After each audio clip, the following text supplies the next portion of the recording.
You're listening to Tacoma.fm, and I'm Everett Erickson, which must mean that it's time for another Mixed Review. This is the movie review segment where you get to hear two perspectives on a movie, one from someone who liked it and one from someone who didn't. Today's movie for review is Darkest Hour, the film which won Gary Oldman a Golden Globe for his performance as Winston Churchill. As Hitler slowly extends his power throughout the entirety of Europe, the United Kingdom seems destined to fail against the Nazi regime.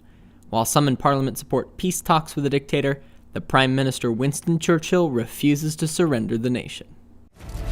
There's nothing patriotic in fighting to the end. Now is the time to negotiate. When will the lesson be learned?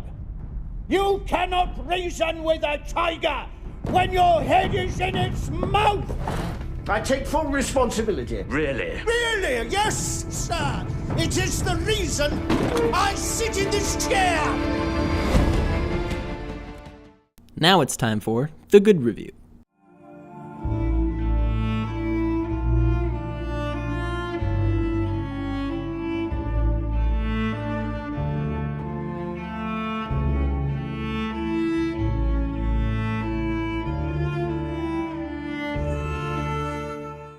Gary Oldman is an absolute treasure. He deserves every amount of respect he's given in the business and then some, and his performance as Winston Churchill in Darkest Hour cements this. Oldman has perfectly captured the nuances of the man, but also understands the greater realities that come along with playing the character. The makeup effects used on Oldman in the film complete the transformation in a way that completely turns the actor into Churchill himself, complete with the subtleties of appearance and performance. The entire ensemble does just as well as Oldman in the piece, giving life to characters as representations of their non-fiction counterparts, and actors use mannerism and speech to meld themselves into picture and sound-perfect renderings of who they are portraying. Beyond the stellar cast, director Joe Wright uses the film to flex his cinematic muscles, displaying captivating images using succinct lighting and camera to form unique and beautiful scenes. Add to the film music that works perfectly with each and every scene and emotional beat of the story, and you have a nearly perfect historical fiction, much better than the Churchill film from earlier in the year. I give Darkest Hour 5 out of 5 stars.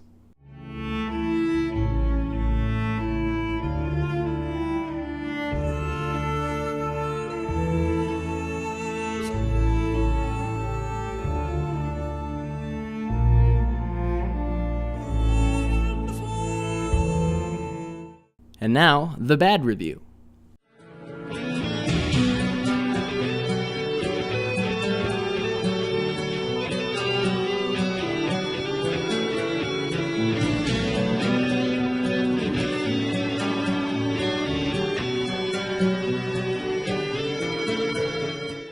I will give the director of Darkest Hour, Joe Wright, one thing.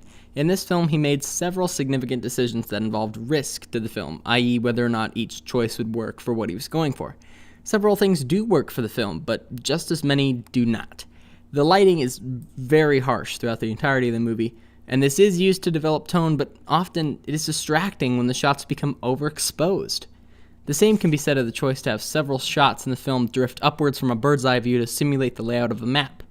It's very creative, but it's overused in the context of the film. The movie goes from rushing to dragging throughout the entire runtime. Some scenes go on forever that only feature old man staring off into space, whereas great set pieces like the fleet of civilian boats sailing from Dunkirk back to England are not given near enough time for the audience to be captivated. Women, as per usual, have nothing to do in this movie. Kristen Scott Thomas and Lily James are fantastic actresses, but all they are used for in the context of this film are ego support for Churchill. What was really needed was a female character that conflicted with Churchill, which would have done better at driving the narrative. In the end, this film tells the same story as half of the other movies this year did, and focuses on the point just before things start to really get interesting. I give Darkest Hour 0 stars.